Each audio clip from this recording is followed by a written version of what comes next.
नमस्कार दोस्तों, मैं तेजल आप सभी का स्वागत करती हूँ आज के daily current affair update Hindi भाषा में। आज का पहला अपडेट, राष्ट्रीय सुरक्षा दिवस 4 मार्च को मनाया जाता है। इस दिन का उद्देश्य ऑन रोड, कार्यस्थलों, स्वास्थ्य और पर्यावरण सहित सभी सुरक्षा प्रोटोकॉल के बारे में जागरूकता बढ़ाना है। राष्ट्रीय स्तर पर सुरक्षा, स्वास्थ्य और पर्यावरण पर एक स्वैच्छिक बदलाव लाने, विकसित करने और बनाए रखने के लिए श्रम मंत्रालय, भारत सरकार द्वारा 4 मार्च 1966 को राष्ट्रीय सुरक्षा परिषद की स्थापना की गई थी। 7 साल बाद 1972 में अपने स्थापना दिवस पर पहली बार राष्ट्रीय सुरक्षा दिवस मनाया गया। राष्ट्रीय सुरक्षा दिवस 2023 का विषय हमारा उद्देश्य शून्य नुकसान है। अगला अपडेट, विश्व मोटापा दिवस 4 मार्च को मनाया जाता है, जो मोटापे के बारे में बात करने की आवश्यकता को मजबूत करता है, क्योंकि यह दुनिया की आबादी के एक बड़े हिस्से को प्रभावित करने वाली एक गंभीर बीमारी है। विश्व स्वास्थ्य संगठन के अनुसार 1975 के बाद से मोटापे की दर लगभग 3 गुना हो गई है और बच्चों और किशोरों में लगभग 5 गुना की उल्लेखनीय वृद्धि देखी गई है। यह विकसित और विकासशील दोनों देशों में सभी सामाजिक समूहों के सभी उम्र के लोगों को प्रभावित कर रहा है। मोटापे के बारे में जागरूकता फैलाना बेहद महत्वपूर्ण है, जो लगातार दुनिया भर में सबसे बड़ी स्वास्थ्य चुनौती बन रहा है। विश्व मोटापा दिवस 2023 का विषय बदलते परिप्रेक्ष्य, चलो मोटापे के बारे में बात करते हैं। अगला अपडेट, पुस्तक समाचार। ओडिशा के राज्यपाल गणेशी लाल ने कलिंग साहित्य महोत्सव में भुवनेश्वर में आयोजित एक समारोह में अभय के कोलिंग साहित्य महोत्सव पुस्तक पुरस्कार प्रदान किया। भारतीय कवि राजनयिक अभय के द्वारा संपादित और हार्पर कॉलिंस इंडिया द्वारा प्रकाशित the book of Bihari literature को KLF lifestyle, biography, environment and emerging trend book award श्रेणी में Kalinga literary festival book awards 2022 मिला है। अभय के 1 दर्जन कविता पुस्तकों के लेखक है, जिनमें celestial, stray poems, monsoon, the magic of Madagascar और the alphabets of Latin America शामिल है। अगला अपडेट, निधन समाचार। प्रसिद्ध शेयर बाजार विश्लेषकों में से एक अश्विनी गुजराल का हाल ही में निधन हो गया। 52 साल की उम्र में उनका निधन हो गया। वह इक्विटी बाजार के तकनीकी विश्लेषण के लिए व्यापक रूप से जाने जाते थे। वह कई बार पूंजी बाजार से संबंधित पुस्तकों के लेखक भी थे, जहां उन्होंने इक्विटी, डेरिवेटिव, फ्यूचर और ऑप्शन जैसे उपकरणों में व्यापार करने के तरीके पर एक अंदरूनी गाइड दिया है। गुजराल एक मुख्य बाजार रणनीतिकार थे और उन्हें CNBC, TV18 और ET नाउ जैसे प्रसिद्ध मीडिया चैनलों पर पैनलिस्ट के रूप में दिखाई देने का लगभग 26 साल का अनुभव था। अगला अपडेट, अर्थव्यवस्था का। एक आधिकारिक विज्ञप्ति में कहा गया है कि NSE को अपना सोशल स्टॉक एक्सचेंज शुरू करने के लिए पूंजी बाजार नियामक से हरी झंडी मिल गई है। भारतीय प्रतिभूति और विनिमय बोर्ड ने पिछले साल दिसंबर में नेशनल स्टॉक एक्सचेंज को एक्सचेंज स्थापित करने की सैद्धांतिक मंजूरी दे दी थी।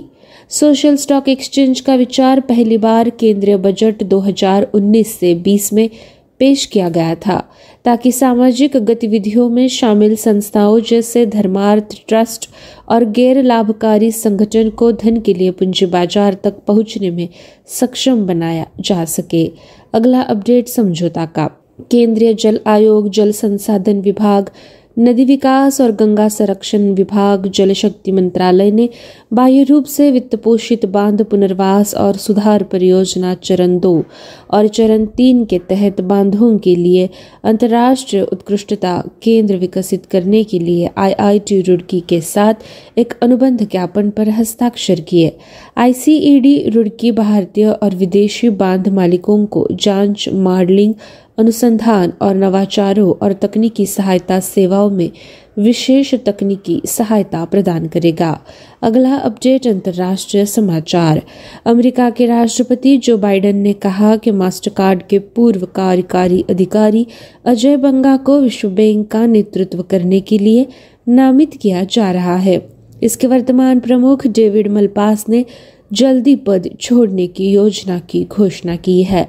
बंगा 63 साल के भारतीय मूल के अमेरिकी है और वर्तमान में इक्विटी फर्म जनरल अटलांटिक में वाइस चेयरमैन के रूप में कार्यरत है।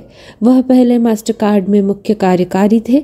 बाइडेन ने एक बयान में कहा कि बंगा के पास जलवायु परिवर्तन सहित हमारे समय की सबसे जरूरी चुनौतियों से निपटने के लिए सार्वजनिक निजी संसाधनों इनको जुटाने का महत्वपूर्ण अनुभव है। अगला अपडेट शिखर सम्मेलन का। संयुक्त राष्ट्र महासभा ने एक गैर बाध्यकारी प्रस्ताव को मंजूरी दे दी है जो रूस से यूक्रेन में शत्रुता को समाप्त करने और अपनी सेनाओं को वापस लेने का आह्वान करता है। यूक्रेन द्वारा अपने सहयोगियों के परामर्श से तैयार किए गए प्रस्ताव को 141 से 7 में पारित किया गया, जिसमें भारत सहित 32 अनुपस्थित थे। प्रस्ताव के खिलाफ मतदान करने वाले 7 देश बेलारूस, निकारागुआ, रूस, सीरिया, उत्तर कोरिया, इरिट्रिया और माली थे, जिन्होंने रूस के साथ घनिष्ठ सैन्य संबंध विकसित किए हैं। 75 से अधिक देशों के विदेश मंत्रियों और राजनयिकों ने दिनों की बहस के दौरान असेंबली को संबोधित किया। अगला समाचार पुरस्कार का। राष्ट्रपति द्रौपदी मुर्मू ने हाल ही में नई दिल्ली में एक समारोह में वर्ष 2019, 2020 और 2021 के लिए संगीत नाटक अकादमी फेलोशिप और पुरस्कार प्रदान किए हैं। आज प्रख्यात हस्तियों को प्रदर्शन कला के क्षेत्र में संगीत नाटक अकादमी फेलोशिप दी गई, जबकि संगीत, नृत्य, रंगमंच, पारंपरिक लोक और कठपुतली के क्षेत्र के 128 कलाकारों को संगीत नाटक अकादमी पुरस्कार से सम्मानित किया गया। इन अकादमी पुरस्कारों में 3 संयुक्त पुरस्कार शामिल हैं। इस अवसर पर बोलते हुए राष्ट्रपति ने कहा कि संगीत और कला भाषा और भौगोलिक सीमाओं से परे है। अगला और आखिरी अपडेट योजनाएं और समितियों का। केंद्रीय मंत्रिमंडल ने 22 फरवरी को 22वें विधि आयोग का कार्यकाल 1.5 साल के लिए बढ़ा दिया था, जिसे उन कानूनों की पहचान करने का अधिकार है जो अब प्रासंगिक नहीं है और उन्हें निरस्त करने की सिफारिश करते हैं। आयोग का 3 साल का कार्यकाल 20 फरवरी को समाप्त हो गया। एक आधिकारिक विज्ञप्ति के अनुसार पैनल का कार्यकाल 31 अगस्त 2024 तक बढ़ा दिया गया है। 22वें विधि पैनल का गठन 21 फरवरी 2020 को 3 साल की अवधि के लिए किया गया था और इसके अध्यक्ष न्यायमूर्ति ऋतुराज अवस्थी सेवानिवृत्त। इन्होंने 9 नवंबर 2022 को पदभार ग्रहण किया था।